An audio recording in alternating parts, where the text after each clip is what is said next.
جیسا کہ پچھلی ویڈیو میں ہم نے بتایا تھا کہ یہ پارٹ 1 تھا ہمارا پہلے، جس میں تشبیہ، استعارہ، مجاز مرسل آیا تھا۔ اس میں علم بیان کا ایک حصہ ہمارے پاس رہ گیا تھا، وہ ہے کنایا۔ تو ہم اس کا جو ہمارے پاس ہم جو کمپلیٹ سیریز بنا رہے ہیں اس کا تیسرا حصہ تھا، اب اس تیسرے حصے کا ہم پارٹ 2 بنا رہے ہیں۔ تو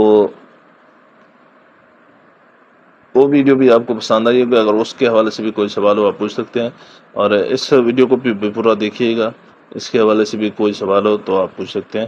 یہ ہمارا جو پارٹ 2 ہے، اس میں ہمارا ہے کنایا۔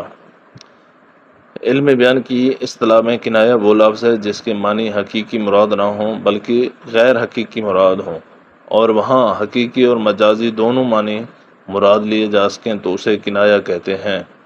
جیسے سفید ریش سے بوڑھا مراد لینا۔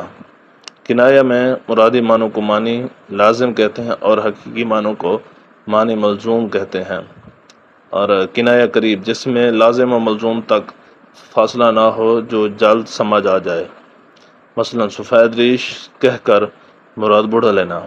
کنایا بعید، جس میں حقیقی اور مجازی معنوں میں فاصلہ زیادہ ہوتا ہے، جو جلدی ذہن میں نہیں آتا، کیونکہ اس میں صفات ایسی بیان کر دی جاتی ہیں کہ موصوف کی سمجھ نہیں آتی۔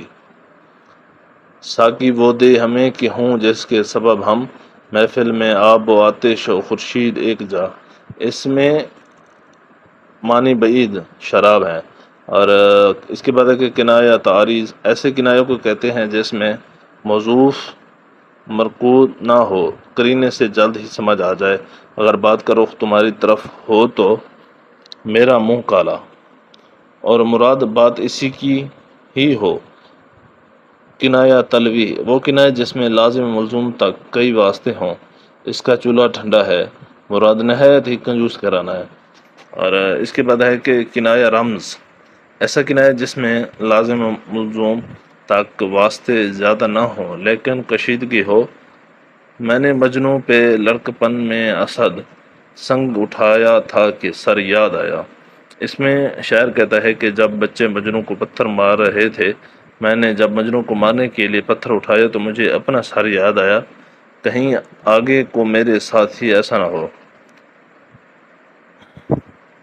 ایما و اشارہ، جس میں نہ واسطوں کی کثرت ہو اور نہ کوئی پوشیدگی۔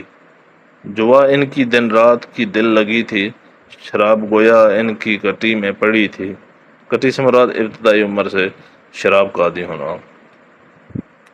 اور کنایا اور مجاز مرسل میں بس دو ہی فرق ہیں کہ کنایا میں اگرچہ لازمی معنی مراد ہوتے ہیں مگر حقیقی معنی بھی مراد لیے جا سکتے ہیں، اور دوسرا ہے مجاز میں حقیقی معنی مراد نہیں لیے جاتے۔ تو یہ تھا ہمارے پاس کنایا۔ امید کرتا ہوں آپ کو سمجھ آیا ہوگا، اور اس کے حوالے سے بھی کوئی سوال ہو تو آپ کمنٹ کر کے پوچھ سکتے ہیں۔ اوکے، تو چینل کو سبسکرائب کرنا نہ بھولیے گا۔ اور